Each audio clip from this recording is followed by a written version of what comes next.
Это один из самых мощных природных составов от кашля и простуды. Всего одна ложка этой смеси помогает организму активнее сопротивляться вирусам и поддерживает иммунитет. Берем красную луковицу и мелко измельчаем.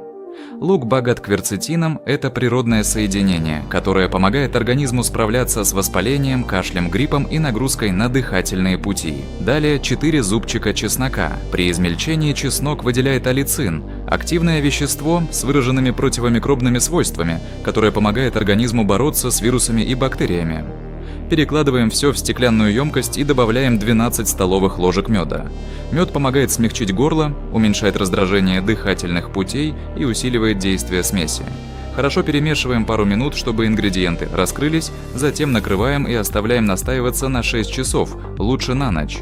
На следующий день смесь процеживаем. Принимают обычно так: взрослым по 1 столовой ложке перед сном, детям по чайной ложке.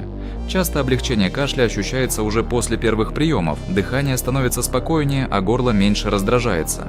Но это базовый вариант. Есть более сильный состав, его используют, когда кашель затяжной, иммунитет просел или простуды идут одна за другой. Рецепт выложил в Telegram, ссылка в профиле.